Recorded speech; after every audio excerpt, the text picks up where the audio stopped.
پھر روٹی پکا کر اس کے ٹکڑے شوربے میں نرم کیے اور دوسرے کمرے میں چلا گیا، جہاں ایک نہایت کمزور بڑھیا پلنگ پر لیٹی ہوئی تھی۔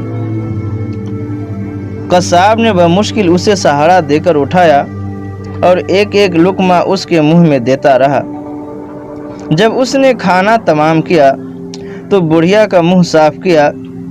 بڑھیا نے قصاب کے کان میں کچھ کہا، جسے سن کر قصاب مسکرایا اور بڑھیا کو واپس لٹا کر باہر آ گیا۔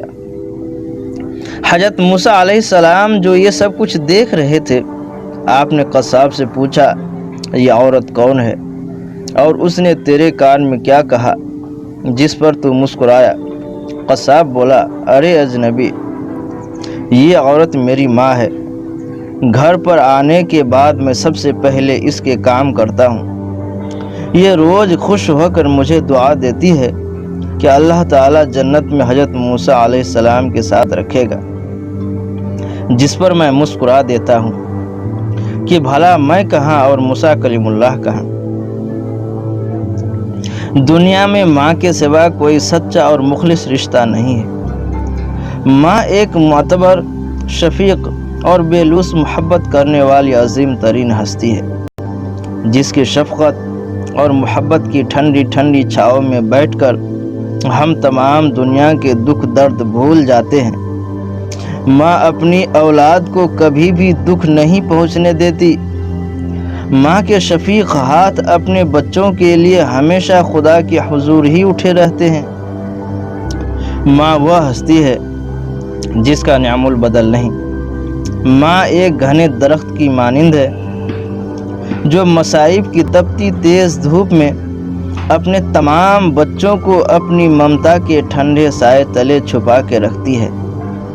ایسی محبت صرف ایک ماں ہی دے سکتی ہے۔ ساری عمر بھی اس کے نام کی جائے تو بھی حق ادا نہ ہو۔ اس کی ایک رات کا بدلہ بھی نہیں دیا جا سکتا۔ جہاں ماں کا ذکر آ گیا، سمجھ لینا چاہیے کہ ادب کا مقام آ گیا۔ اللہ نے ماں کی ہستی کو یہ جان کر بنایا ہوگا کہ جب ایک ہارا ہوا انسان ناکامیوں سے تھک جائے تو ماں کی آغوش میں پناہ لے لے اور اپنے سارے رنج و الم، دکھ اور غم ماں کو کہہ سنائے، اور جب ماں پیار سے اس کی پیشانی چومے تو اس کی تمام پریشانیاں اور اندیشے ختم ہو جائیں۔ ماں اپنے اندر شفقت و رحمت کا ایک سمندر لیے ہوئے ہے۔ جیسے ہی اپنی اولاد کو پریشانی میں مبتلا دیکھتی ہے، ماں کا دل تڑپ اٹھتا ہے۔ اس کے اندر موجود محبت کے سمندر کی لہریں ٹھاٹھیں مارنے لگتی ہیں اور تمام دکھ بہا کر دور لے جاتی ہے۔ ماں ایک مہتاب کی مانند ہے، زمین پر خدا کی محبت کا چلتا پھرتا روپ ہے۔ ماں کی ڈانٹ میں بھی پیار اور بھلائی چھپی ہوتی ہے۔ وہ کبھی دل سے نہیں ڈانٹتے۔ ماں کبھی کسی کو دل سے بد دعا نہیں دیتی۔ جس نے ماں کا دل دکھایا، گویا وہ دنیا میں نامراد آیا اور نامراد ہی آخرت کو لوٹا۔ اس ہستی کا مقام کل کائنات سے بھی بڑا ہے۔ دنیا جہان کی وسعتیں اس ہستی میں پوشیدہ ہیں۔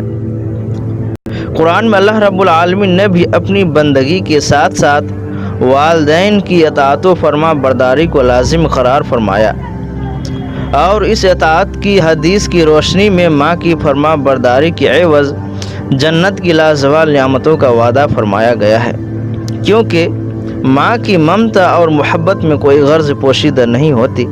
ماں اپنی اولاد کی وفاؤں کا بدلہ نہیں چاہتی، اور یہی وجہ ہے کہ ممتا جیسی نعمت کی مثال ہے اور نہ ہی کوئی نظیر ہے۔ ماں کی محبت کبھی ختم ہونے والی نہیں ہے۔ ماں کی ممتا مرکز تجلیات اور سرچشمہ حیات ہے۔ ماں صداقت کا پیکر ہے جس میں کوئی بناوٹ نہیں۔